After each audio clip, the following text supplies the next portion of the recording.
자, 그러면 제 9과 9번째 만남, 하나님의 다스림을 드러내는 복음 전도라는 제목으로 제 9과를 다뤄보도록 하겠습니다. 자, 첫 번째, 하나님 나라의 시민. 일주일은 총 168시간입니다. 24시간 곱하기 7하면 이렇게 나와요. 근데 이 중에서 하루에 10시간 주무시는 분은 없죠. 보통 한 6, 7시간 정도 주무실 거라고 치면 50시간이 빠져도 118시간, 약 120시간 정도 우리가 활동한다 치면요, 밥 먹는 시간도 빼야 하겠지만 이 중에서 교회에서 보내는 시간은 개인마다 차이가 있겠지만 아무래도 대부분의 사람들은 교회 밖에서 보내는 시간이 교회 안의 시간보다 훨씬 더 많을 겁니다. 놀랍게도 저는 거의 168시간 중에서 160시간을 교회에 있습니다. 집이 여기라서요. 자든 뭘 하든 교회에 있습니다. 그렇기 때문에 대부분의 사람들은 교회에서 보내는 시간보다 교회 밖에서 보내는 시간이 많으므로 이 교회 밖에서 보내는 시간을 어떻게 살 것인가 하는 문제에 대해서 끊임없이 고민해야 합니다. 이것을 고민하는 자와 그렇지 않는 자의 차이는 말로 설명할 수 없을 만큼 큽니다. 왜냐하면 분명히 세상에서 우리가 삶을 살아가는 방식과 교회 안에서 공동체를 살아가는 방식은 엄연히 다르기 때문입니다. 이것을 교회 와서 가면을 쓰고 살아가고 밖에서는 또 밖의 사람으로 살아가고 이런 말씀을 드리는 것이 아니라 내가 만나는 상대방들의 신앙이 다 다르기 때문에 우리가 적절하게 대응할 필요가 있다는 거죠. 여기서는 모두가 다 한 신앙, 한 공동체이기 때문에 우리가 굳이 우리의 행동에 대해서, 영적인 삶에 대해서 설명을 하지 않아도 이해합니다. 갑자기 내가 기도하고 있으면 세상 사람들은 당황하기 시작합니다. 왜지? 밥 먹을 땐 기도하더니만 갑자기 또 왜 기도를 하고 있지? 라고 의아해할 수도 있겠죠. 근데 교회에서는 기도하고 있으면 아무도 뭐라 하지 않습니다. 그것처럼 우리에게는 세상 속에서 어떤 모습으로 어떻게 살아갈 것인가에 대한 고민이 필요합니다. 자, 그렇다면 우리가 세상에서 어떻게 살 것인지에 대해서 논하기 위해서는 먼저 내가 어떤 존재인지를 알아야 합니다. 자, 1번에 작은 1번을 보시면 나 자신의 신분을 분명히 아는 것이 중요합니다 라고 나와 있죠. 이 괄호 1번에 보면 우리의 신분은 하나님 나라의 시민이라고 설명해 있습니다. 그렇다면 하나님 나라의 시민은 에베소서 2장 19절 말씀에서 이렇게 설명하고 있죠. 그러므로 이제부터 너희는 외인도 아니요, 외부 사람도 아니고 나그네도 아니고 오직 성도들과 동일한 시민이요 하나님의 권속이다 라고 말하고 있습니다. 여기서 시민이라는 표현을 주목해 볼 필요가 있습니다. 시민, 여러분들은 스스로 하나님 나라의 시민이라고 생각하십니까? 아니면 대한민국 국민으로서, 대한민국의 표를 가지고 있는 하나의 유권자로서, 시민으로서의 자기의식이 강하십니까? 여기 계신 대부분의 사람들은 하나님 나라 백성으로서의 시민의식이 더 강할 것이라고 생각합니다. 그러니까 이 자리에 있겠죠. 없으신 분들은 이 하나님 나라 시민으로서의 시민의식이 조금 더 낮을지도 모르겠다는 생각도 듭니다. 굳이 이 저녁 시간에 짬을 내서 가깝지도 않은 이 외진 곳에 여러분들이 오셨다는 것은 기본적으로 나는 하나님 나라 백성이다 라는 시민의식이 있기 때문에 이곳에 오신 것 아니겠습니까? 에베소서 2장 19절에 말한 것처럼 우리는 하나님 나라의 시민이다 라고 말합니다. 자, 그러면 시민은 무엇인가?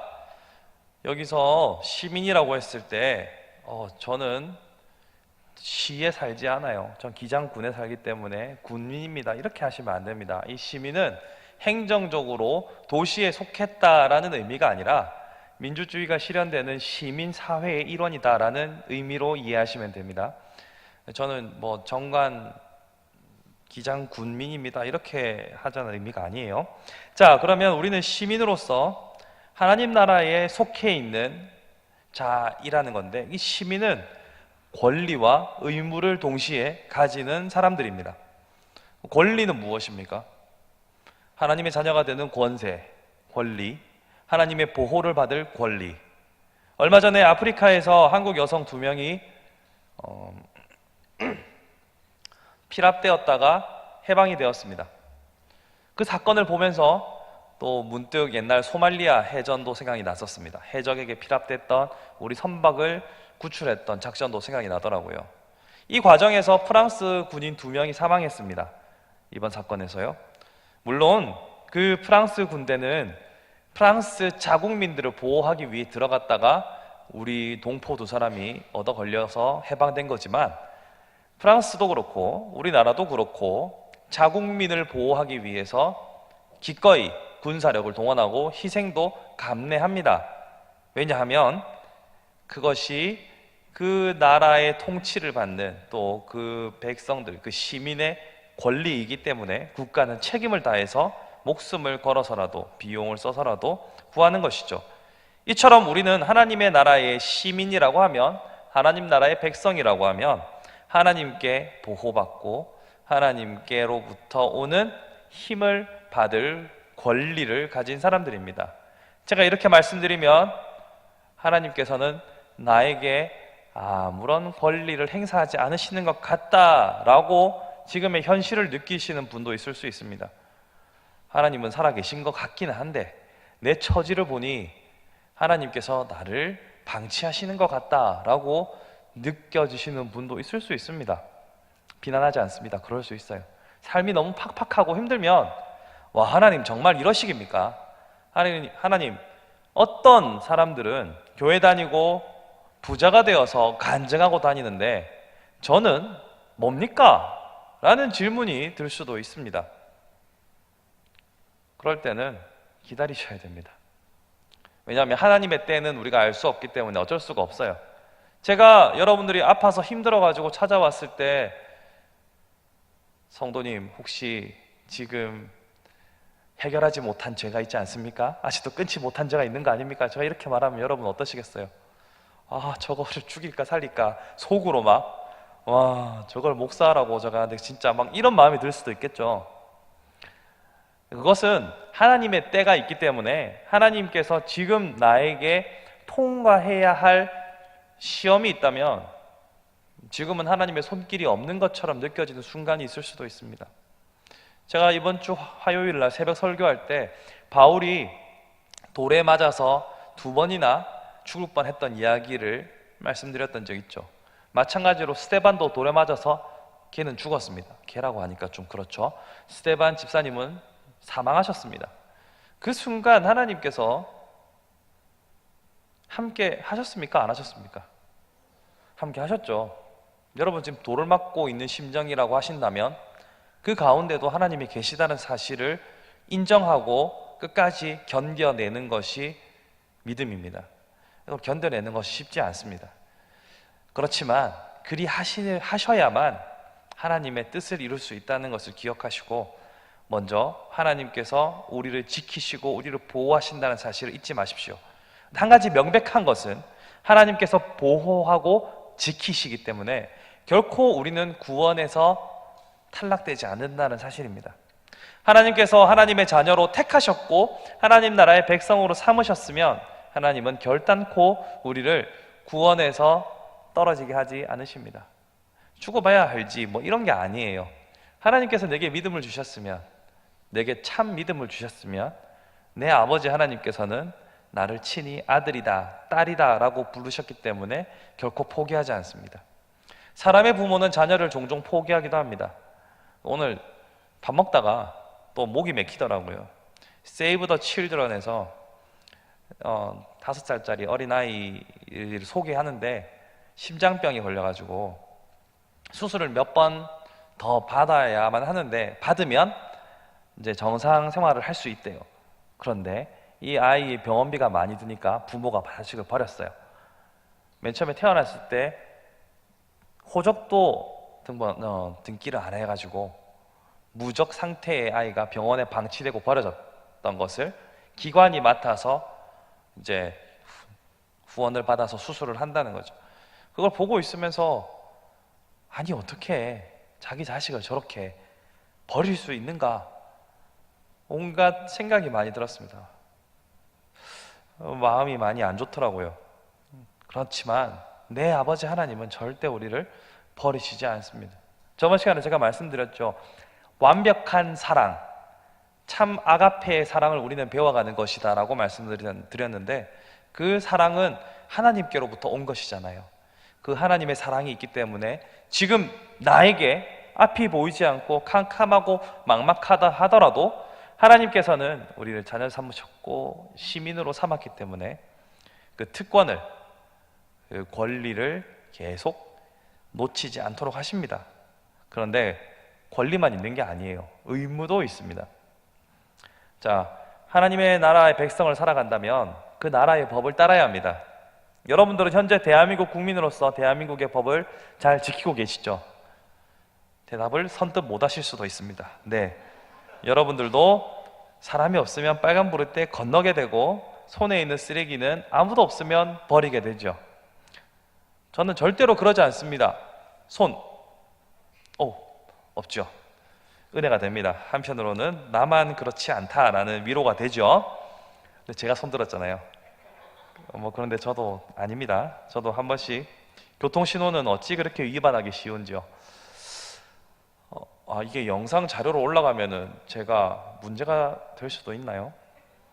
어쨌거나 우리는 그 나라에 속해 있으면 그 나라의 법을 따라야 합니다.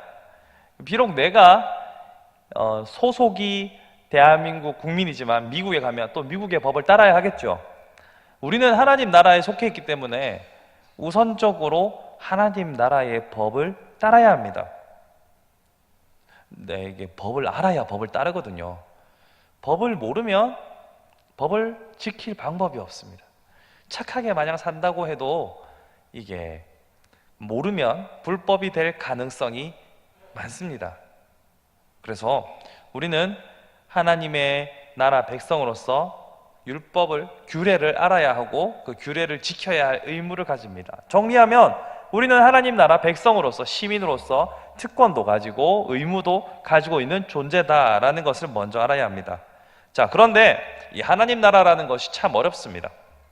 하나님 나라라는 것을 여러분에게 지금부터 A4 용지 한 장을 드릴 테니까 쓰실 수 있을 만큼 하나님 나라에 대해서 설명해 보십시오 라고 A4 용지를 나눠드리면 막연하다라는 생각이 들 겁니다.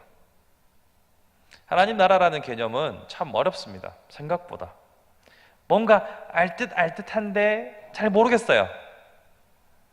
그래서 하나님 나라에 대해서 우리가 좀 이해할 필요가 있습니다. 하나님 나라는 하나님의 통치를 받는 세상을 말합니다. 그러면 이 세상의 주인이 하나님이다라는 사실을 먼저 인정하고 들어가야 되죠. 그런데요, 하나님 나라라고 할 때 예수님께서 선포한 나라가 하나님 나라인데, 이 하나님 나라가 그러면 구약 시대에는, 예수님이 오시기 전에는 그러면 하나님의 나라가, 하나님의 통치가 없었는가라는 의문을 가질 수도 있어요. 그렇죠? 하나님의 통치하는 곳이 하나님의 나라라고 한다면 예수님 이후로만 하나님 나라라고 할 것이 아니라 구약 시대에도 하나님 나라라고 말을 해야 되잖아요. 그런데 하나님 나라가 임했다라는 표현은 신약 시대 이후로 나타납니다. 이 표정들은 상당히 부담스럽군요. 자, 정리할게요. 예수님이 이 땅에 오시고 나서 하나님과 우리의 막힌 담을 허시고 십자가로 구원의 길을 열기 시작한 순간부터 하나님의 직접적인 통치가 시작된 겁니다. 그러면 구약은 예수 그리스도의 탄생으로부터 시작되는 그 하나님 나라를 준비하는 과정이었어요. 그래서 모든 구약 성경은 오실 예수 그리스도와 천지를 창조하신 하나님을 설명하는 것에 그 초점이 맞춰져 있습니다. 그래서 구약 성경을 보면서 이 사람 보니까 이렇게 살았으니까 나도 이렇게 살아야지 라는 해석도 가능하지만, 궁극적으로는 구약 성경은 오실 예수님과 그 예수님께서 다스리시는 새로운 나라를 설명하는구나 라고 이해하시면 돼요. 자, 그렇게 하나님의 나라가 예수님의 사역을 통해서 시작이 되었는데, 여기 보시면 이미 그러나 아직이다 라고 나와 있죠. 예수님께서 다스리시는 나라가 이 시작이 됐어요, 이제. 그래서 누구든지 예수 그리스도 이름만 믿고 따라가면 구원을 받을 수 있는 길이 열렸습니다. 그런데 아직 완전히 다 이루어진 것은 아니죠.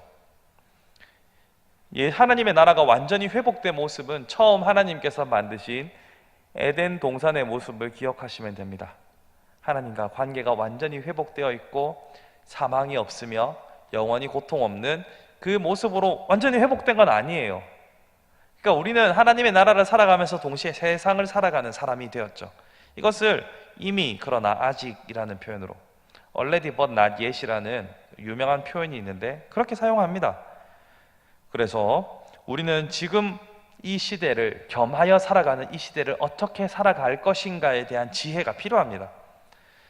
예수님께서 오시면 고민할 필요가 없습니다. 그냥 우리의 죄성도 다 사라지고 자유롭게 주님과 동행하며 살아갈 수 있겠지만 문제는 아직 아니라는 거예요. 우리의 죄성도 여전히 남아있고 세상도 여전히 악합니다.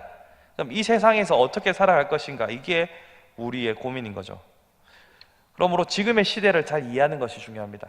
지금의 시대를 우리는 종말의 시대라고 합니다. 종말하면 1999년이 많이 생각나시죠? 그때 종말해가지고 생난리도 아니었습니다. 하지만 성경이 말하는 종말이라는 것은 예수 그리스도의 오심으로부터 예수 그리스도의 재림까지의 모든 기간을 말합니다. 생각보다 길죠? 종말, 마지막 시대라는 겁니다. 그래서 예수님께서 다시 오시면 심판이 일어나고 모든 것이 회복되고 악인들은 지옥으로, 살아있는 우리는 하나님 나라로, 영원한 완전한 하나님 나라로 들어가게 되는 것이죠. 그러니까 우리가 살아가는 이 모든 이 already but not yet, 이미 그러나 아직의 하나님 시대가 바로 종말의 시대고, 이 종말의 시대에 하나님께서 택하신 자들은 세상 속에서 성도로 살아가야 하는 거죠. 제가 전에 했던 설교 중에서 알곡과 가라지 비유를 가지고 설교했던 적이 있습니다. 기억이 나지 않으셔도 비난하지 않습니다. 여러분의 짧은 기억력이 저의 설교를 힘있게 합니다. 유튜브 찾아보시면 있습니다. 찾아보시면 알곡과 가라지가 함께 혼재되어 있는 세상을 바로 지금의 세상이라고 말합니다. 바로 여러분들이 살아가는 이 시대가 바로 그러합니다. 여러분들은 성도로 살아가면서 동시에 세상 속에 속해 있기 때문에 어떻게 우리의 자세를 취하고 어떤 포지션에 위치해야 되는지를 알아야 합니다. 그러려면 두 번째로 참고 견디는 것을 알아야 합니다. 자, 세상과 교회는 한 문화권에 있습니다. 한국 교회는 한국이라는 문화 속에 있습니다. 그래서 한국 문화 속에 교회 문화라는 독특성을 만들어내기도 하지만 많은 부분에 있어서는 한국이라는 문화와 한국 교회의 문화는 많은 부분 일치합니다. 언어가 일치하고요. 그리고 생활 양식도 일치하고요. 세상에서 있는 고부 갈등이 교회 안에서도 고부 갈등으로 존재합니다. 세상에서 나타나는 시기와 질투가 교회 안에도 있고요. 한국식 호칭으로 인해서 생기는 갈등도 동일하게 여기서 있습니다. 전에도 말씀드렸잖아요. 미국에서는 헤이 마이크 이렇게 하면 끝인데 여기서는 집사라고 불러야 되는지 뭐 아니면 뭐라고 불러야 되는지, 호칭을 어떻게 정리할 것인지, 저 사람의 나이를 빠른으로 쳐야 되는지 아니면 그 사회적 나이로 쳐야 되는지 생물학적 나이로 쳐야 되는지, 이게 되게 복잡한 거예요. 저도 빠른 1월생이라서 뭔가 족보가 많이 꼬여 있어요. 근데 제가 사실 제 빠른 82년생들이랑 같이 다른 82년생들이랑 같이 이렇게 호칭을 트면 문제가 뭐가 생기냐면, 한 놈은 저한테 친구라고 하는데 한 놈은 또 다른 친구한테 형이라고 해야 돼요. 그렇죠? 저의 친구들은 81년생들이고 저는 82년생인데 82년생이라는 제가 마음먹게 되면 이 81년생과 82년생들이 애매하게 돼요. 예, 그래서 저는 그냥 띠로 합니다. 띠로. 저는 1월 6일이라서 띠가 아직 안 넘어갔기 때문에 이런 문화가 한국 교회에만 있고 한국 땅에도 있는 거예요. 그렇죠? 그렇기 때문에 우리는 이 땅에서 어떻게 살아가야 하는지에 대해서 고민을 좀 해야 됩니다. 세상과 별 차이를 못 느낄 때도 종종 있단 말이죠. 여러분, 셀 나눔을 할 때 어떤 셀에 여러분이 속했을 때에는 정말로 성경적으로 성경의 기초에서 셀 나눔하였던 적도 있고, 또 여러분의 기억 속에 어떤 셀에 갔을 때는 성경은 모르겠고 설교는 모르겠고 일주일 동안 내가 어떤 일을 겪었고 내 감정이 어떻고 세상 물정이 어떤지만 주구장창 이야기하다가 끝날 때가 있습니다. 제 어릴 적 교회 동기를 만나면 어떤 친구는 신앙의 대화를 합니다. 제가 목사니까 또 많이 물어보기도 하죠. 근데 어떤 친구를 만나면 차 얘기만 하다가 끝납니다. 제가 다른 어떤 말씀의 주제를 꺼내고 싶어도 전혀 교감할 수 없는 거죠. 교회 동기인데 그 친구는 관심이 없는 겁니다. 또 어떤 친구는 정치 이야기만 합니다. 또 어떤 친구는 경제 이야기만 하죠. 이것처럼 우리는 세상 속에서 살아가면서 이 세상의 문화와 교회의 문화의 차이점들을 어릴 때에는, 교회에 크게 관심이 없을 때에는 그 차이를 별로 보지 못해요. 하지만 우리의 신앙이 점점 자라가면서 말씀을 알아가면서 하나님의 관심과 하나님의 어떠하심을 점점 알아가기 시작하면 그때부터는 우리가 세상과 다르구나라는 것을 점점 알아가기 시작합니다. 세상의 가치관과 우리의 가치관이 다르구나라는 것을 점점 발견하기 시작합니다. 발견이 안 되면 문제가 있는 겁니다. 다름을 아는 순간부터는 우리가 참고 견디는 자세가 필요합니다. 세상 속에서 우리의 가치를 가지고 너희들이 옳지 않다, 잘못됐다 라고 선포하면 그것이 먹히겠습니까? 배경이 다른데, 판단 가치의 그 척도가 다른데 어떻게 우리가 그들을 향해서 너희들은 틀렸다, 잘못됐다라고 할 수 있겠습니까? 물론 말씀이라는 기초가 아니라 헌법이나 법률에 관해서 잘못된 것은 우리가 잘못됐다 말할 수 있지만 성경에 비추었을 때 잘못됐다라고 하면 그들은 받아들일 수가 없죠. 그렇기 때문에 그 차이로 인해서 생기는 갈등들을 견뎌내야 하는 상황들이 생기게 됩니다. 혼전순결 같은 걸 예를 들어 보겠습니다. 우리는 말씀의 기초에서 혼전순결을 주장하고 지킵니다. 하지만 세상 사람들에게는 그것이 도덕적이거나 윤리적인 기준이 될 수 없습니다. 법적으로도 당연히 기준이 될 수 없습니다. 세상 참 알고 보면 웃겨요, 그죠? 자기들은 남편이나 아내의 과거를 무지하게 싫어하면서도, 맞죠? 자기는 또 자유롭고 싶어하고 이중적이기도 해요, 그죠? 어쨌거나 우리는 말씀의 기초에서 그것이 잘못됐다라고 말할 수 있지만 그 사람들한테는 이게 기준이 아닌 거예요. 그러니까 때로는 불의한 것들에 대해서도 우리가 그들의 비난을 감수하면서 우리의 신앙을 지켜야 할 때도 옵니다. 그렇기 때문에 우리는 견뎌내는 것이 필요합니다. 또한 세상은 우리를 미워하게 됩니다. 우리의 선은 세상을 불편하게 만듭니다. 우리는 두 가지의 법을 따라 살아가잖아요. 세상의 법과 하나님의 법을 따라갑니다.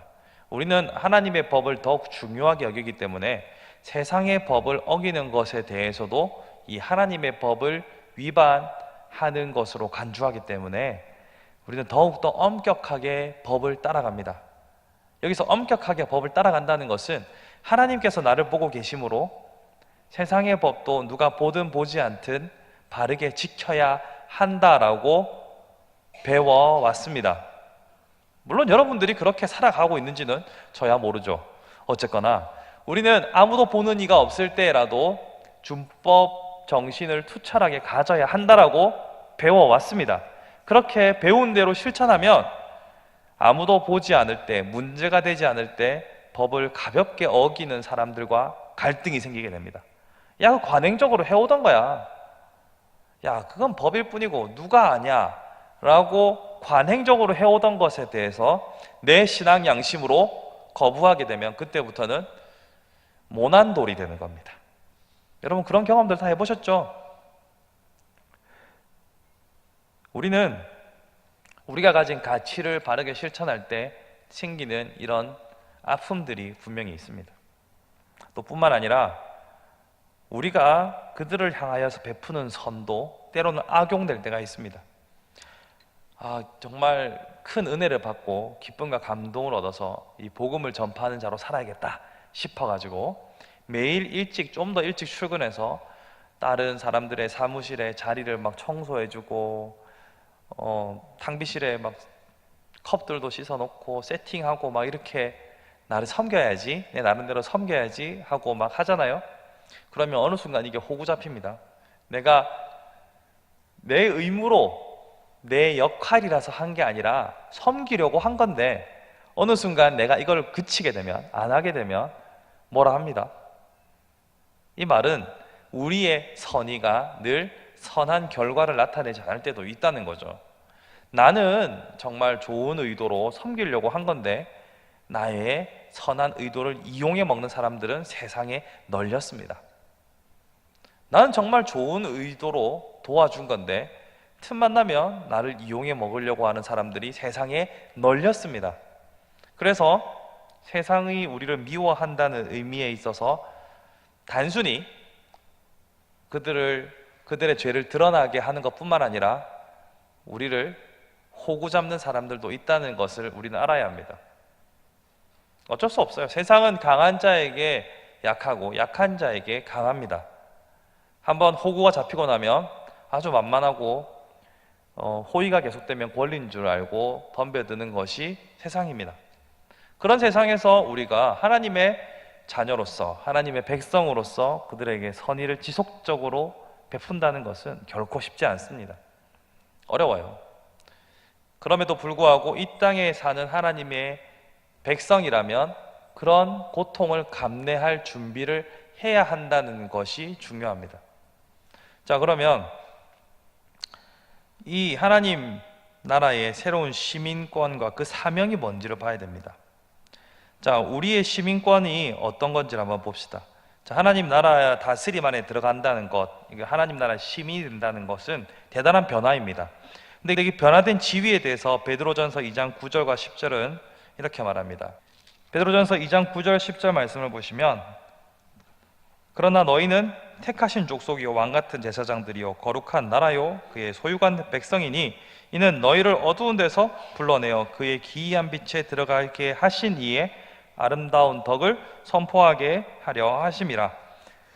너희가 전에는 백성이 아니더니 이제는 하나님의 백성이요 전에는 긍휼을 얻지 못하였더니 이제는 긍휼을 얻은 자니라.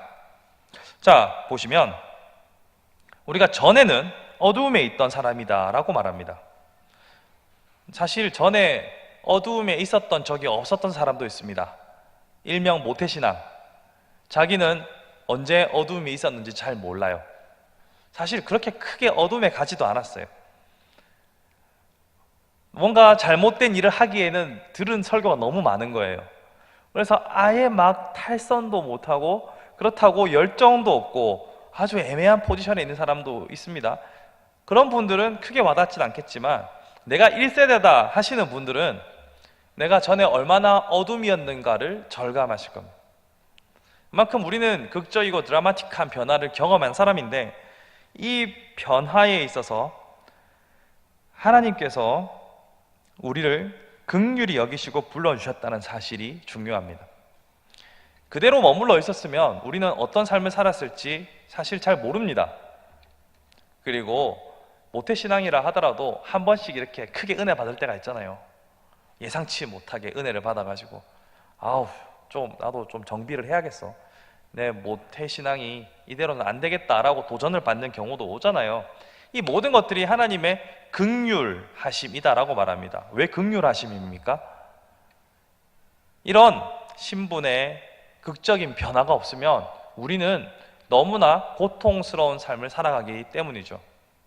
그런데 제가 방금 아까 말씀드릴 때 하나님 나라의 시민으로 살아가는 것은 고통과 오래 참음이 필요하다. 세상이 우리를 미워하기 때문에 참고 견디는 게 필요하다라고 말했잖아요. 뭐야, 성도로 살아도 괴롭고 아니어도 괴롭다? 네, 맞습니다. 성도로 살아도 괴롭고요. 원수를 사랑하라고 하는데 원수는 어찌나 많은지요. 원수는 또 멀리 있지도 않아요. 가까운 가족부터 시작해서 여러분 핸드폰 번호가 저장되어 있는 사람들 중에 원수가 있습니다. 여러분, 원수의 연락처도 모르는 경우는 잘 없습니다. 사기당해서 전화를 저쪽에서 끊었으면, 해지했으면 원수의 번호를 모를 수도 있지만 대부분 여러분은 여러분의 원수의 전화번호를 저장하고 있습니다. 그쵸? 우리는 하나님의 백성으로 살아도 괴롭고 아니어도 괴롭습니다. 아니어도 괴로운 이유는 뒤에도 나타나겠지만 이 땅에 살아가면서 고난이 없는 사람이 없고 괴로움이 없는 사람이 없습니다. 뿐만 아니라 죽음 이후에 영원한 고통이라는 것은 말할 필요도 없고요. 또 살아있는 동안 하나님께서 주시는 기쁨과 만족이 없으면 결코 만족에 이를 수가 없습니다. 그렇기 때문에 우리는 한 가지 확실하게 기억해야 할 것은 뭐냐면 이 땅에서 성도로 살아도 괴롭지만 그렇지 않아도 괴롭다라는 것을 인정해야 됩니다. 여러분, 남의 떡이 더 커 보인다는 말을 많이 들어보셨죠? 많이 하시기도 하죠. 사실 남의 떡이 더 커 보입니다. 공장에서 찍어 나오는 떡은 웬만하면은 크기가 같을 거예요. 그래서 남의 떡이 커 보이는 것이 인지상정입니다. 그런 상황에서 여러분들이 믿지 않는 자들이 더 많은 것을 누리고 사는 것처럼 보일 수도 있어요. 하지만 그 마음속까지는 여러분들이 모르잖아요. 그들이 어떤 고통을 당하며 살아가는지 모르잖아요. 남의 집안의 비극을 우리의 교훈으로 삼는 것은 참 미안한 일입니다만, 이건희 회장의 셋째 딸이 자살했다는 사실을 통해서 우리는 돈이 다가 아니구나 라는 것을 온 국민이 배웠습니다. 미국의 초호화 아파트에서 스스로 목숨을 끊었던 이건희의 셋째 딸, 여러분 어떻게 설명하시겠습니까? 그것처럼 이렇게 해도 고난이고 저렇게 해도 고난이지만 하나님 나라의 백성으로 살아가는 자들에게는 영생의 약속이 있다는 사실을 기억하는 것이 유익하죠. 자, 그러면 하나님께서 우리를 영원한 생명을 주시기 위해서, 그리고 이 땅에 살아가면서도 하나님으로부터 오는 위로를 얻게 하기 위해서 긍휼로 우리를 불러주셨다는 거죠. 그러면 불러주시고 난 다음에 우리의 지위가 어떻게 바뀌었느냐? 그것이 바로 택하신 족속, 왕같은 제사장, 거룩한 나라, 그의 소유된 백성이라고 우리의 신분을 설명하고 있습니다. 여기 나타나는 왕, 그 다음에 택한 족속, 제사장, 거룩한 나라, 그의 소유된 백성, 이 모든 것들이 그냥 일상적인 관용구가 아닙니다. 우리가 이 말씀을 많이 들어봤기 때문에 그런가 보다, 그러려니 할 만한 게 아닙니다. 왕 하나만 들어볼까요? 왕을 아무나 합니까? 왕은 정말로 선택받은 자들 중에서 선택받은 자입니다. 보통 왕이 아들들을 많이 놓잖아요. 그렇죠? 그 중에 세자 책봉된 자만 왕이 되는 거잖아요. 또 왕족의 혈통을 갖고 있지 않다 하더라도 쿠데타나 전쟁을 통해서 왕의 지위를 오른다는 것이 얼마나 어려운 일인가는 우리가 알고 있지 않습니까? 그런데 아주 특수하고 한정적인 지위를 보편적인 성도들의 지위로 지금 말씀하고 있다는 점에서 여러분 놀라움을 가지셔야 됩니다. 왕같은 제사장, 사실 실감이 잘 안 나시죠? 내가 무슨 권세가 있어서. 물론 이 땅에서 완전한 권세를 누리지 않을 수도 있습니다. 하지만 처음 아담에게 하나님이 부여하셨던 권리를 생각해 보십시오. 아담이 처음으로 했던 일은 이름을 짓는 거였습니다. 여러분, 이름은 누가 짓습니까? 그 이름 짓는 대상의 권리를 가진 자가 짓습니다. 물론 여러분들이 친구의 별명 지어주고, 여러분이 사랑하는 개 이름 지어주고, 여러분이 집에 있는 인형의 이름 지어주고, 이런 거 말고요. 공식적으로 이름을 붙여주는 것은 그것의 소유권을 가진 자가 짓습니다. 잘 보시면 보통 그 부모가, 그 아비가 자녀의 이름을 짓죠. 예수 그리스도 이름은 누가 짓습니까? 임마누엘이라 하라 라고 천사가 와서 하나님의 명을 받아서 이름을 짓죠. 그 장면에서 우리는 예수 그리스도가 하나님의 자녀라는 것을, 하나님의 아들이라는 것을 보여준다라고 이해할 수 있습니다. 그러면 아담에게 부여하셨던 세상을 정복하고 다스리는 왕의 권세가 하나님의 나라가 완성될 때 우리 모두에게 주어진다는 사실을 기억해야 합니다. 하나님 나라 백성들 위에 사람 없고 그 밑에 사람이 없지 않겠습니까? 하나님께서 우리를 회복시키고 구원하시는 완전한 모습에는 우리에게 이러한 특권들이 있다는 것을 성경은 증거하고 있습니다. 또 제사장, 하나님과 사람 사이에서 중재자로서의 역할을 감당하는 제사장은 레위 지파 사람들이어야만 했고, 그 중에서도 반차를 따라서 택한 몇 명만이 항존직으로 대제사장직을 수용했습니다. 그러나 이제는 우리가 누구나 다 예수 그리스도의 이름으로 하나님과 직접 대면하지 않습니까?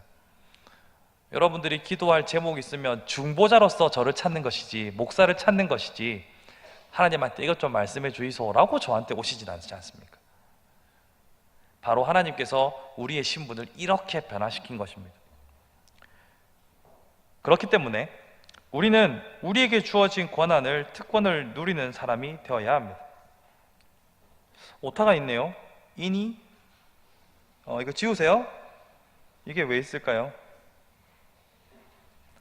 자, 그러면 다시 한번 정리하면 우리는 하나님의 시민이 되었습니다. 시민이 된 것은 하나님의 긍휼로, 하나님의 사랑으로 우리를 불쌍히 여겨서 시민으로 만들어주셨고, 그 시민은 하나님 앞에 왕같은 제사장으로서의 특권을 가진 자다라고 말하고 있습니다. 그러면 왜, 무엇 때문에 우리를 이렇게 변화시키셨는가? 변화의 목적은 바로 9절에 나타나는 거죠. 이는 너희를 어두운 데서 불러내어 그의 기이한 빛에 들어가게 하신 이에 아름다운 덕을 선포하게 하려 하심이라. 하나님께서 우리를 택하시고 새로운 변화를 허락하신 이유는 하나님의 덕을 선포하기 위함이다 라고 말합니다. 너의 부귀영화와 너의 잘 먹고 잘 사는 것을 위해서가 아니라 나를 위하여 그리했다라고 성경이 말하고 있습니다. 근데 우리는 많은 경우에 이 하나님의 뜻과 상관없이 나의 목적을 위해서 하나님과 다른 목적으로 신앙생활을 접근할 때가 많습니다. 자, 생각해 보십시오. 많은 종교들이 이 세상에 있습니다. 이 세상에 종교들이 참 많은데요, 이것이 한 나라에 들어가서 정착되고 오랜 기간 지나다 보면 비슷한 형태를 띠게 됩니다. 예를 들어 설명해 보겠습니다. 대한민국은 기본적으로 무당이 다스린다고 하긴 그렇고, 무당이 절대적인 권력을 행사하는 샤머니즘의 기본을 가지고 있죠. 이것이요, 보시면 무당이 입고 있는 옷은 관복입니다. 맞죠? 옛날에 여러분들이 사극이나 이런 데 보면 사또들이 입는 옷이랑 무당이 입는 옷이랑 컬러만 좀 다르지 양식은 비슷해요. 그쵸? 옛날에 재정일치의 사회에 있어서는 무당이 갑인 겁니다. 자, 그런 전통이 있던 우리나라에 불교가 들어왔어요. 처음 들어왔던 불교는 그러하지 않았겠지만 불교가 세월이 지나면 지날수록 점점 무당화돼 갑니다. 여러분, 우리 전에 우리가 교회로 썼던 안락동 그 건물 2층에 절이 들어왔어요. 근데 이 절도 약간 야매인 것이 사주팔자, 장명 이런 거 막 있더라고요. 야매인 거죠, 일단. 절도 무당한테 빌었던 것처럼 개인의 복을 비는 샤머니즘으로 넘어갔습니다. 그리고 유교가 들어왔습니다. 근데 유교도 처음에 가르치는 가치는 그렇지 않았어요. 그런데 다시 기복적인 것으로 넘어갔죠. 기독교가 들어오고 나서 처음엔 그러지 않았습니다만 7, 80년대를 지나면서 경제 번영을 위한 하나의 수단으로서 교회가 기복적인 신앙으로 흘러가는 안타까운 모습들도 있었습니다. 이 말은 뭐냐면, 사람은 어떤 종교를 택하든지 언제나 자신의 복을 비는 방향으로, 개인의 기복을 비는 방향으로 언제든지 넘어갈 수 있습니다. 그렇지만 성경이 요구하는 것은 개인의 복을 위해서가 아니라 하나님의 나라와 하나님의 덕이 선포되게 하기 위한 것에 목적이 있다라고 분명히 말하고 있죠.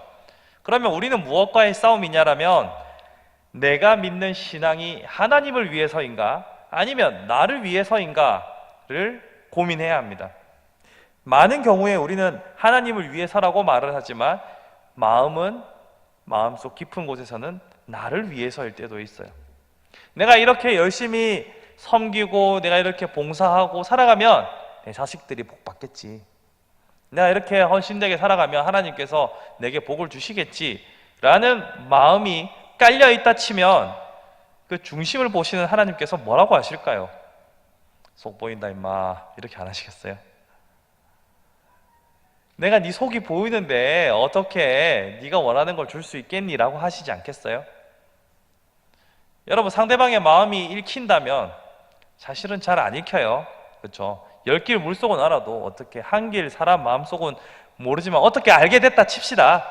그 사람 마음이 뭔지 뻔히 보이는데 나한테 막 알랑방구 끼고 가까이 와가지고 막 이렇게 한다고 해서 여러분이 뭐 해줍니까?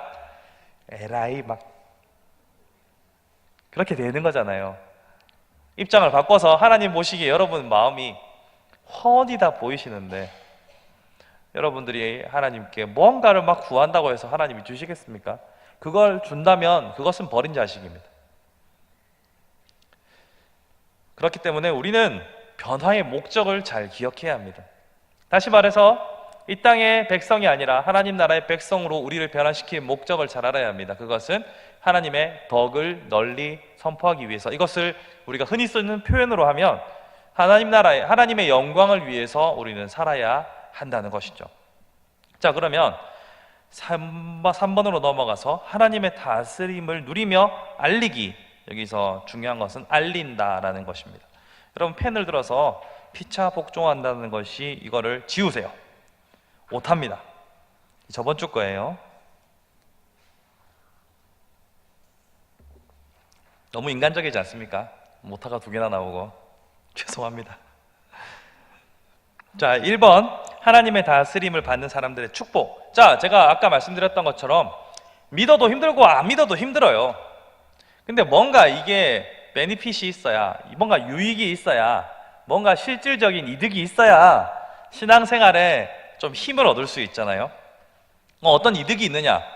어떤 실질적인 효율성이 있느냐? 그것은 아까 말씀드린 것처럼 영생이 있습니다. 일단 그러면 요거는 지금 눈에 안 보이니까 패스. 그렇다고 패스한다고 없다는 게 아니고 우리가 일단은 나중에 다루자고요. 영생. 그러면 이 땅에서는 뭐가 있느냐? 그것은 세상이 줄 수 없는 평안이 있습니다. 이것은 경험해 봐야 합니다. 우리의 삶에 어떤 것이 주어진다고 해도 평안이 없으면 어느 것도 불완전합니다. 여러분, 지금 여러분 가장 원하시는 게 뭔가요? 라고 제가 램프의 진이 분장을 하고 여러분 앞에 나타나가면 여러분이 고민도 없이 3가지는 기본적으로 말씀하실 겁니다. 맞죠? 여러분 마음속에 막 떠오르는 거 있잖아요. 여러분 갖고 싶은 거 3가지만 말씀해 보세요. 여러분 지금 원하시는 거, 지금 여러분 고민하는 거, 여러분 해결하기 원하는 거 3개만 말씀해 보세요 하면 3개만 말씀하실 분이 없을 겁니다. 많아요. 하나님, 저도 3자릿수 평수의 집에 살아보고 싶어요. 저도 왜요? 너무 많이 잡았어요? 마당 포함? 아니면 펜트하우스? 뭐 어쨌거나 저는 펜트하우스에 살고 있습니다. 자, 우리는 많은 것들을 있으면 좋겠다라고 늘 간절히 바라고 살아갑니다. 그렇지만 그것이 있다고 해도 사실 다 만족스럽지는 않다는 것을 우리는 상식적으로는 압니다. 마음은 안 와닿지만, 그죠? 마음으로는 그래도 똥인지 된장인지 맛은 봐야 안 되겠나 하겠지만 그래도 그것으로 만족할 수 없다는 건 압니다. 여러분, 오랜만에 옛 추억을 더듬어 볼까요? 우리 안에 영원하신 하나님께서 떠나가시고 나면 그 빈자리를 채울 수가 없어요. 하나님이 떠나가셨는데 하나님을 대체할 만한 대체 수단이 뭐가 있을까요? 없죠. 그래서 우리가 뭔가를 자꾸 다른 걸로 채우려고 하지만 안 채워지니까 공허한 거예요. 그래서 수조를 벌어도 수십조를 벌고 싶고 수십조를 벌어도 수백조를 벌고 싶어 하는 것이 당연지사이지 않습니까? 다시 제자리로. 그렇기 때문에 우리는 늘 목마르고 늘 갈증이 나고 또 가지고 있으면 잃을까봐 불안하고 두렵습니다. 여러분, 갑자기 여러분에게 100억이 주어지면 이걸 어떻게 굴릴까 고민이 되실 거 아니에요. 100억은 좀 너무 안 와닿고 10억 있다 칩시다. 여러분, 10억이 있으면 전에도 말씀드렸죠. 일단 물가 상승률 기본적으로 4% 잡고, 또 여러분 또 생활하는데 써야 되잖아요. 쓰고 이래저래 하다가 여러분 지금 벌이가 얼마나 되는지는 모르겠지만 이 10억 현금이 10년 후에 그대로 10억으로 남아있겠는가 생각해보면 안 남아있을 거예요. 그럼 사람 불안합니다. 그동안 내가 쓴 거는 모르겠고 그 10이라는 숫자가 계속 나한테 있어야 편안하거든요.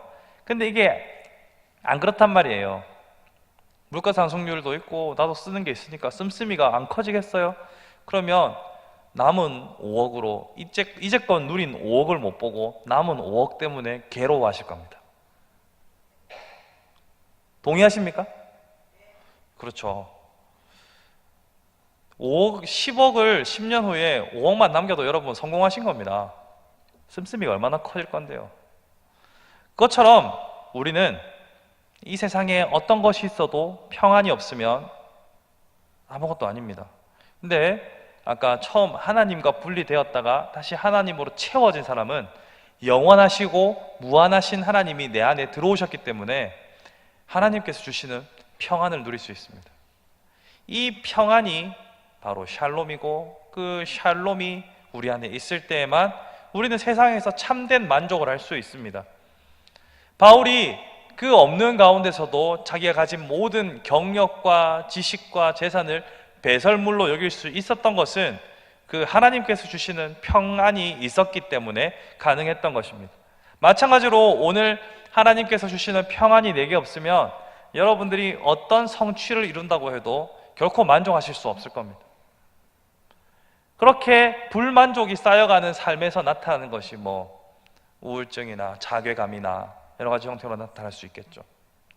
그렇기 때문에 우리에게는 하나님의 자녀가 되었기에, 하나님의 백성이 되었기에 세상이 알 수 없는 평안의 사람이 될 수 있습니다. 또한 이 평안이 있으면 이 평안이 전념이 되는 겁니다. 자, 두 번째 보십시오. 축복을 알리는 일, 먼저 거룩해지기. 자, 우리는 하나님의 덕을 선포하기 위해서 부름받았다고 말씀드렸죠. 그럼 이 덕을 선포하기 위해서는 우리가 거룩한 삶을 살아야 합니다. 제가 교회를 다닌다라고 말하면서 똑같이 행동하면 그 사람들은 교회를 다닐 전혀 이유를 찾지 못합니다. 얼마 전에 우리 유치부 선생님들이랑 삼겹살을 먹으러 갔어요. 그래서 삼겹살을 먹는데 그 소주 회사에서 나와가지고 여기 테이블에 소주 주문하시면 저희 음료수 다 나눠드릴게요 막 홍보를 하더라고요. 그래서 저희 안 마셔요. 그러니까 그래도 한 병만 주문하셔도 되는데 라길래 저희 교회에서 왔어요 하니까 교회 다녀서 마시는데 막 이렇게 했더랬어요. 이게 우리의 현 주소로 보여주는 겁니다. 즉 우리의 삶이 그들과 세상과 다를 때 사람들은 뭔가 다 있어도 있구나라고 생각하기 시작하는 거지. 세상과 같으면 또 관심의 대상이 아닐 수밖에 없죠. 뭐 때문에 관심을 가지겠습니까? 즉 우리는 거룩한 삶을 스스로 살아가지 않으면, 그들보다 도덕적 우위를 점하거나 삶의 어떤 다른 모습을 보여주지 않으면 우리에게서 아무런 빛을 발견하지 못합니다. 빛을 발견하지 못하면 우리는 맛을 잃은 소금이 되는 거죠. 그래서 우리는 시마다 때마다 우리의 거룩성이 얼마나 날이 서 있는지, 거룩하게 살아가고 있는지 우리 자신을 살피고 하나님의 얼굴을 구해야 합니다. 우리가 진짜 말씀대로 살아가는지 안 살아가는지, 내가 하나님 앞에 옳은지 안 옳은지는 하나님의 면전 앞에서만 구별이 가능합니다. 그래서 예배가 중요한 것이고 기도가 중요하고 묵상이 중요한 거죠. 자, 그렇게 거룩해지면 희망을 흘리는 삶을 살아갈 수 있습니다. 우리가 변화되면 사람들의 변화에 대해서 이유를 묻기 시작하죠. 베드로전서 3장 15절 말씀을 함께 읽어보겠습니다. 시작.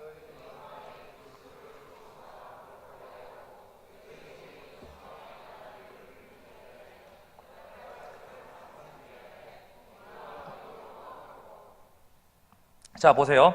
앞에서 제가 거룩하게 살아야 된다고 말씀드렸잖아요. 거룩하게 살기 시작하고 또 우리 속에 있는 소망에 관한 이유를 묻는 사람들이 나타나기 시작하는 거예요. 우리가 거룩하게 살아갈 수 있는 힘은 평강이 있으면 이 평강을 계속 누리기 위해서 하나님과 바른 교제를 누릴 수 있는 거룩을 계속 추구하게 됩니다. 그렇게 해서 이 소망으로 거룩한 삶으로 평강을 지키면서 살아가기 시작하면 그때부터는 너희 소망이 도대체 뭐냐? 여기 소망은 평강이랑 이어지는 거예요.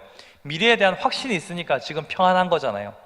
미래에 대한 약속이 있으니까 지금 평안한 거잖아요. 그러니까 그 소망으로 인해서 또 거룩한 삶을 통해서 그 소망을 이루며 살아가니까 사람들이 그때부터 궁금한 거예요. 야, 넌 도대체 뭔 배짱으로 그렇게 평안하냐? 넌 무슨 미래가 있길래 그렇게 당당하냐? 라고 묻는 거예요. 만약에 우리의 삶이 이렇게 매력적이지 않으면 누가 우리에게 호기심을 보이겠습니까? 여러분, 뭔가 매력이 있어야 사람들이 끌려오는 거죠. 매력은 힘입니다. 그럼 매력은 어디서 나옵니까? 이 고난 가운데서도 흔들림 없이 없는 평안에서 우리 힘과 매력이 나타나는 거고, 그러니까 이게 말씀으로 하면 너희 속에 무슨 소망이 있길래 평안하뇨? 라고 물어보는 거죠. 그러므로 우리는 우리의 소망을 붙잡고 소망에서 나오는 평안으로 증거하는 삶을 살아야 합니다. 그럼 이 평안을 계속해서 유지하는 방법은 거룩이고, 거룩이 평안을 유지하고 이 평안이 다른 이들에게 매력이 되는 겁니다. 우리는 자꾸 착각합니다. 전도를 하는 것은 중요하지만 전도의 1차적인 원소스는 여러분의 삶입니다. 여러분의 삶이 그들에게 매력적이면 교회를 찾게 되어 있습니다. 원칙적으로 그렇다,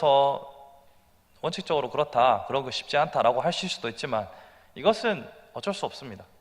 만약 우리의 삶이 그들에게 전혀 소망이 없는 것처럼 보이지만 평안하다면 그들은 궁금증을 가지기 시작합니다.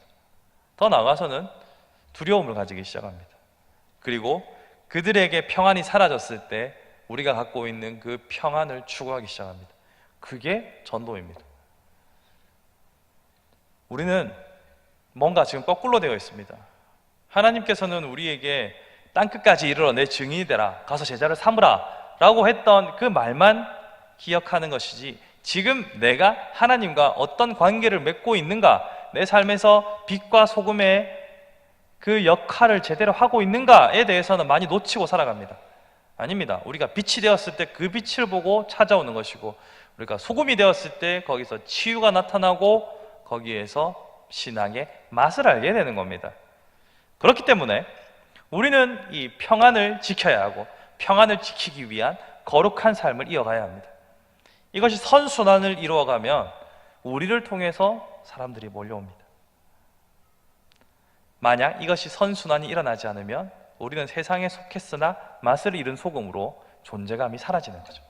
존재감이 사라진 자에게 무슨 매력이 있겠으며 누가 따라 교회를 가고 싶겠습니까? 오히려 걸리는 돌이 됩니다. 거치는 돌이 되는 거예요. 야, 나도 주일에 좀 쉬고 싶은데 니는 주일날 안 쉬나? 너는 10분의 1을 떼고도, 여러분 11조만 합니까? 감사헌금도 하고 주일헌금도 하고 목장헌금도 하고 뭐 이것저것 하잖아요. 나는 그거 내가 다 쓸란다, 이렇게 안 되겠어요? 세상 사람들의 입장에서는. 우리는 우리의 거룩함을 지킴으로 평안을 누리고 이 평안에서 오는 힘으로 저들을 매료시킬 수 있는 자가 되어야 합니다. 그러면 이렇게 우리에게 이 복음의 메시지를 흘려내 보내는 사람은 또한 어떤 삶을 살아야 하는가? 4번, 바로 대답을 준비하는 삶을 살아야 합니다. 자, 우리가 변화되고 사람들에게 호기심과 영향력을 끼치기 시작할 때 우리는 그들의 물음에 답할 것을 준비해야 합니다. 야, 너는 도대체 무슨 배짱으로 사냐? 뭐가 그렇게 좋냐? 라고 물어봤을 때 대답할 것들을 준비해야 합니다. 물론 여러분 이렇게 대답할 걸 준비해야 된다라고 하면 교회 나와봐, 예수님 믿어봐, 좋아, 뭐 이런 대답들이 생각나시겠죠. 그런데 또 준비해야 할 것이 있습니다. 그것은 베드로전서 3장 15절입니다. 한번 찾아볼까요? 아까 베드로전서 찾았으니까 3장 15절 말씀을 찾아보시면 한번 읽어보겠습니다. 시작.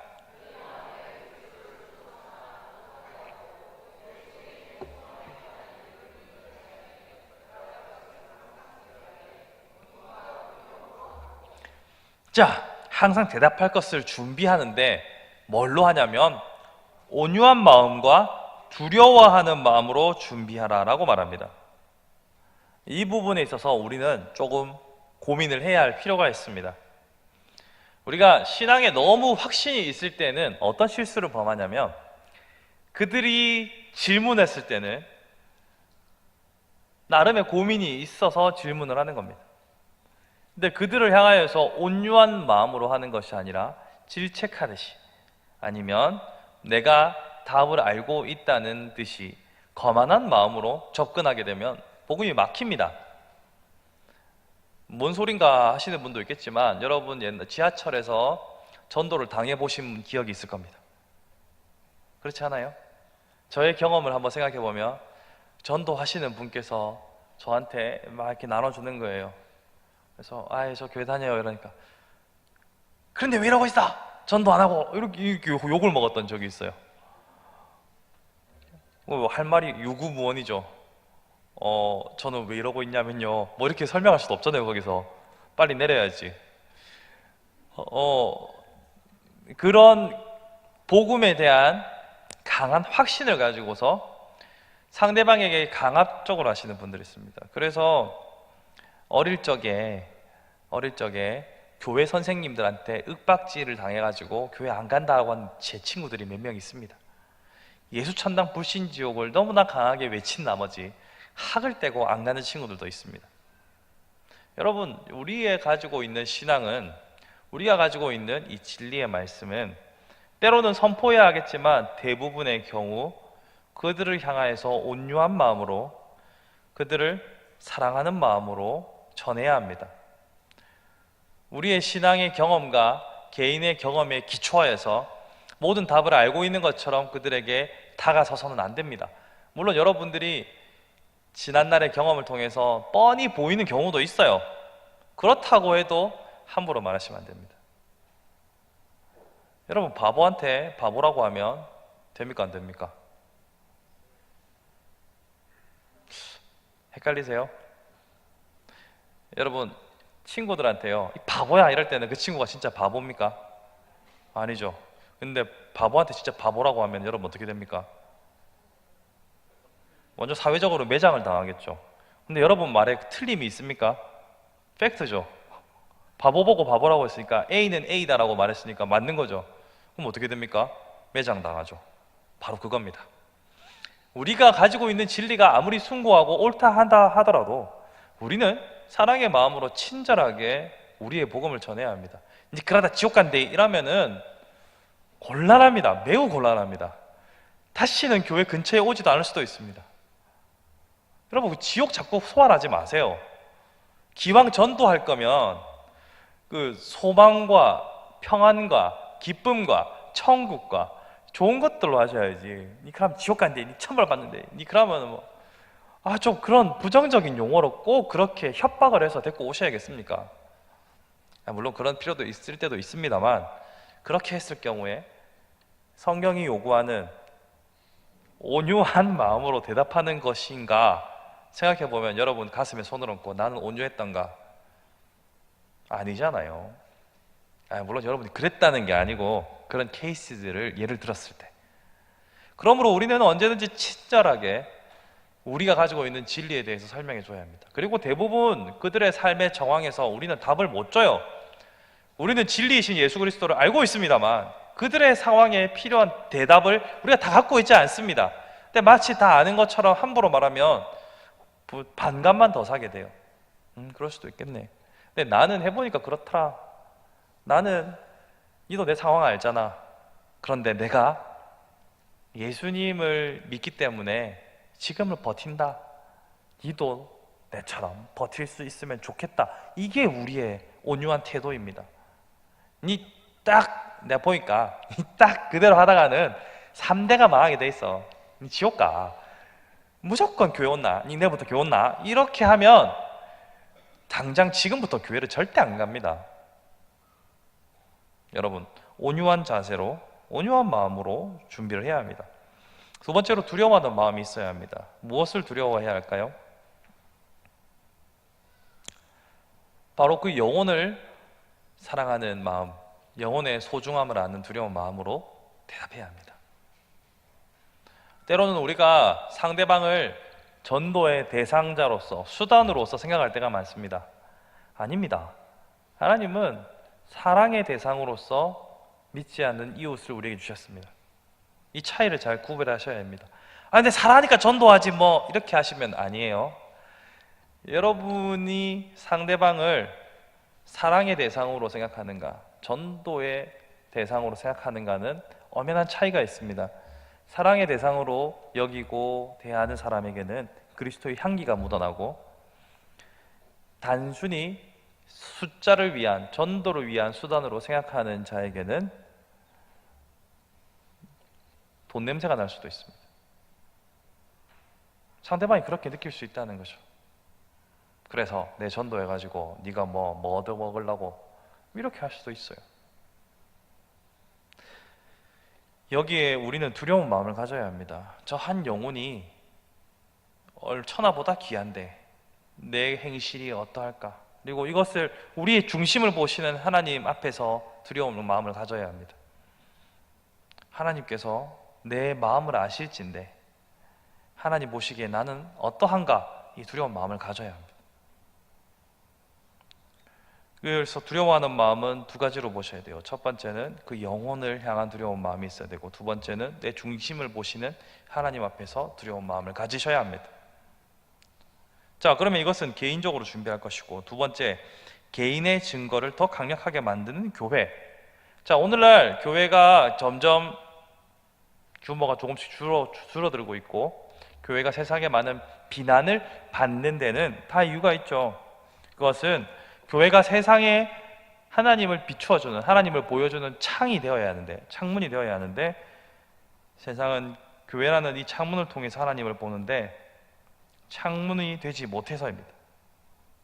그러면 어떻게 하면 이 창문이 더러워지는가를 생각해 보면, 첫 번째는 사랑 없음. 그러니까 우리가 서로 뜨겁게 사랑하지 않으면 사랑은 말로만 남게 되잖아요. 우리 안에 사랑이 없으면 교회라는 공동체에 대해서 전혀 매력을 느끼기 힘듭니다. 아, 여기 가보니까 진짜 따숩다, 정말 따뜻하다 라는 사랑을 느끼지 못하면 교회에 와도 전혀 감동을 받을 수 없죠. 차라리 조용하고 혼자 생각하고 사색할 수 있는 성당이나 절을 찾지 않겠습니까? 그런데 내가 여기에 왔는데 저들이 나를 형제라 부르며 자매라 부르며 여지껏 경험해보지 못한 사랑을 보여준다, 그 공동체에 못 떠납니다. 뭐 부득이하게 다른 지역으로 간다거나 교회로 옮기게 되더라도 그리스도의 공동체를 떠나지 못합니다. 하나님의 한 몸된 교회를 떠나지 못합니다. 그러나 사랑을 느끼지 못하면 무슨 우리의 자랑할 것이 있겠습니까? 그래서 제가 늘 기도 제목으로 여러분에게 당부드리는 것은 정말 따뜻한 교회, 사랑으로 소문이 나는 교회가 되기를 기도하자고 하는 거예요. 사랑은 성경에서 충분하게 설명해놨습니다. 우리가 실천을 못할 뿐이죠. 그러므로 창이 더러워지는 것은 바로 우리의 사랑 없음이 가장 큰 역할을 한다는 것을 기억해야 합니다. 두 번째는 세속화입니다. 세속화는 별게 아닙니다. 교회의 가치를 하나님에 두지 않고 세상과 똑같은 가치에 두는 것을 세속화라고 합니다. 그러니까 똑같이 세상과 똑같이 돈 좋아하고, 세상과 똑같이 권력 좋아하고, 세상과 똑같이 잘 나가기를 원하면 그것은 교회의 창을 더럽히게 되는 것이고, 그러한 창을 통해서는 결코 하나님을 볼 수 없습니다. 교회가 계속해서 권력 지향적이고 돈을 추구하고 있는데 세상이 거기서 무슨 선한 것을 볼 수 있겠습니까? 또한 이기심입니다. 교회가 가지고 있는 이기심은 집단 이기주의와 어느 정도 맥락을 같이 할 때도 있습니다. 그렇지만 세상을 향하여서 사랑을 실천하고 우리의 이기심을 내려놓을 때 창은 비로소 깨끗해집니다. 그런 우리의 모습이 공동체가 개개인이 가지고 있는 이 증거를 더욱더 강력하게 하는 것이죠. 이거 주목해 봐야 됩니다. 여러분, 내가 아무리 사랑을 실천하고 뜨거운 사람이 되었는데 전도가 막 절로 되는데 대신에 전도하는 사람들한테 우리 교회 말고 다른 교회를 가라고 말해야 되는 상황 상상해 보셨습니까? 저는 소시적에 전도를 그렇게 했습니다. 내 교회에 이 친구 데리고 오면 상처만 받을 것 같다 라는 판단하에 열심히 그 친구를 섬기고 전도한 다음에 가까운 교회로 보냈습니다. 이게 얼마나 괴롭고 슬픈 일인 줄 아십니까? 여러분, 전도할 때 제일 쉬운 방법 중에 하나가 우리 교회 한번 와봐랍니다. 사실 제가 앞에서 말씀드린 것처럼 우리의 삶을 통해서 소금과 빛의 역할을 하려면 오랜 시간도 필요하고 여러분의 많은 희생이 필요합니다. 근데 정말 쉬운 방법은 우리 교회 한번 와볼래입니다. 이게 제일 쉬운 방법입니다. 그러려면 개인의 증거를 더 강력하게 만드는 교회가 되어야 합니다. 그러므로 우리는 계속해서 교회가 뜨겁게 사랑을 실천하고 세상과 같지 않는 공동체가 되도록 계속 기도해야 합니다. 그렇게 기도 안 하면 복음의 길 막힙니다. 복음의 길만 막히는 게 아니라 우리의 영성이 막힙니다. 교회에서 즐겁지 않으면, 교회에서 행복하지 않으면 우리는 어디서 참된 행복을 찾아야 합니까? 하나님께서 주시는 기쁨은 하나님께로부터 받는 위로도 있지만 하나님께서 한 몸으로 맺어주신 공동체 안에서 얻는 위로도 크단 말이에요. 자, 그러면 여러분 마음에 손을 얹고 생각해 봅시다. 여러분 근래에 교회에서 위로를 많이 받으셨습니까? 상처를 많이 받으셨습니까? 만약 위로보다 상처를 더 많이 받았다고 한다면 여러분들은 지금 속히 기도해야 할 때입니다. 여러분, 상처 준 사람들을 비난하라는 것이 아니라 주님, 교회가 이렇게 가서는 안 됩니다. 도와주십시오 라고 기도해야 합니다. 만약 우리 안에 사랑이 없으면 울리는 꽹과리와 무엇이 다르겠습니까? 더욱더 뜨겁게 사랑할 때 세상은 우리를 통해 주님을 봅니다. 우리가 뜨겁게 사랑할 때 그들은 그리스도의 평강을 맛보게 됩니다. 그러므로 더욱더 뜨겁게 사랑하는 공동체가 되기를 날마다 간구하고 기도해야 합니다. 마지막으로 복음을 증거하는 삶입니다. 복음을 증거하는 삶을 살기 위한 성경의 권면을 한번 주목해 보십시다. 에베소서 6장 19절, 여기 프린트에 나와 있는 본문을 한번 읽어보겠습니다. 시작.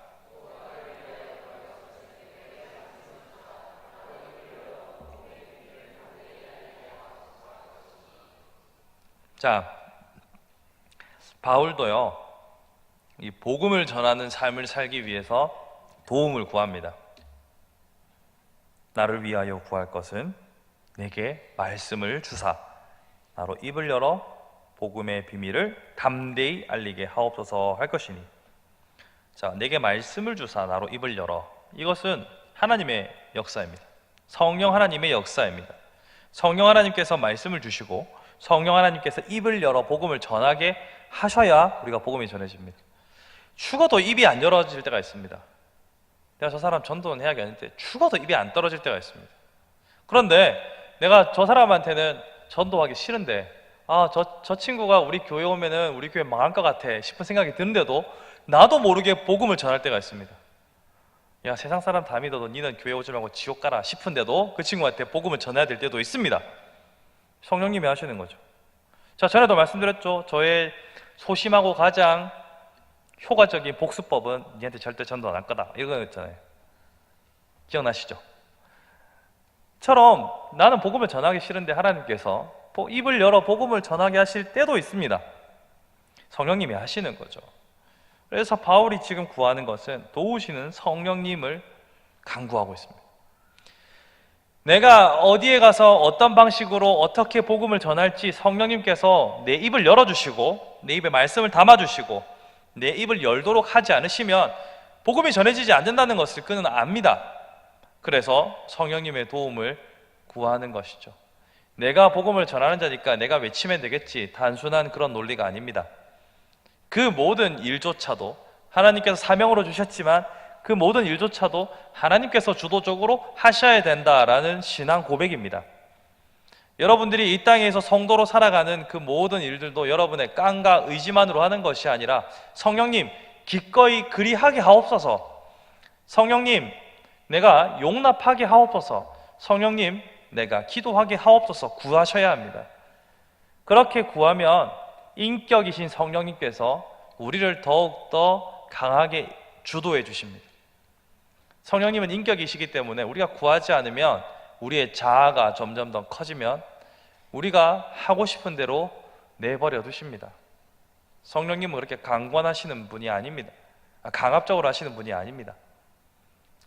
우리로 하여금 감동케 하시고, 이렇게 해보면 어떻겠니? 대현아, 이게 옳지 않니? 이게 나의 가르침이지 않니? 라고 계속해서 말씀하시는 분이 성령님입니다. 그러므로 성령님께서 나를 주도하도록 구해야 합니다.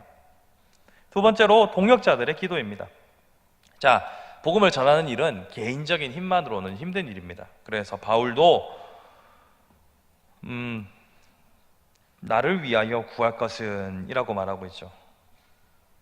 비밀을 담대히 알리게 할 것을 위해서 사람들의 도움을 구합니다. 동역자들의 기도가 정말 중요합니다. 여러분, 신앙의 1세대와 모태신앙의 가족들의 차이를 보시면 1세대가 제일 부러워하는 것은 위에서 기도해주는 가족이 많다는 점입니다. 그게 참 중요합니다. 정광식 교수님이라고 전 고신대학교 총장님이셨던, 제가 신학교 다닐 때 저랑 가깝게 지냈던 교수님이신데 저희 동아리 담당 교수님이셔가지고 이분이 항상 내 어머니의 기도가 내 잔에 항상 넘치는 것을 느낀다라고 하셨습니다. 여러분, 누군가를 위해서 기도해주는 사람이 있다는 것은 정말 놀라운 축복입니다. 사랑하는 성도 여러분, 그렇기 때문에 여러분들도 누군가를 위한 기도 중보자가 되어주십시오. 그리고 여러분들이 복음을 증거하는 삶을 살기를 원한다, 나도 좀 VIP도 데리고 오고 싶고 전도하는 삶을 살고 싶다 라고 하시면 여러분 셀원들에게 아니면 가까이 지내는 지인들에게 계속 기도를 부탁하십시오. 영적 전쟁이지 않겠습니까? 사단이 그의 백성들을 내놓으려고 하겠습니까? 우리가 기도하고 또 기도하는 사람들이 많아질수록 우리는 더욱더 힘있고 능력 있게 살아갈 수 있습니다. 그런 의미에서 우리 소소하게 PPL을 하자면 유치부 선생님을 하시면 제가 특별히 더 기도합니다. 유치부로 오세요. 한 달 남았습니다. 몇 주 안 남았습니다. 자, 너무 치사하게 보이겠지만 제가 원래 좀 치사합니다. 말씀을 정리해 보겠습니다. 오늘 배웠던 내용을 살펴보시면 우리는 복음을 전하기 위해서, 그러니까 우리의 신분이 변화됐는데 신분이 변화되었기 때문에 누리는 많은 것들이 있지만 특별히 이 신분을 바꾸신 하나님의 목적은 하나님의 덕을 널리 선포하기 위함이었습니다. 그리고 이 덕이 널리 선포되는 방식은 우리의 다른, 그들과는 다른 삶의 태도와 능력을 통해서 나타난다고 했습니다. 그것은 바로 평안인데, 이 평안이 나타나는 통로는 우리의 거룩한 삶을 통하여서 그 평안이 계속 유지되는 것이고, 거룩한 삶을 통하여서 평안이 나타날 때 세상은 우리를 통해서 그리스도를 보게 됩니다. 뿐만 아니라 우리의 공동체를 통해서 그리스도를 보게 되는데, 이 공동체인 교회를 위해서 우리가 깨어 기도하지 않으면 중요한 복음의 통로가 막히게 됩니다.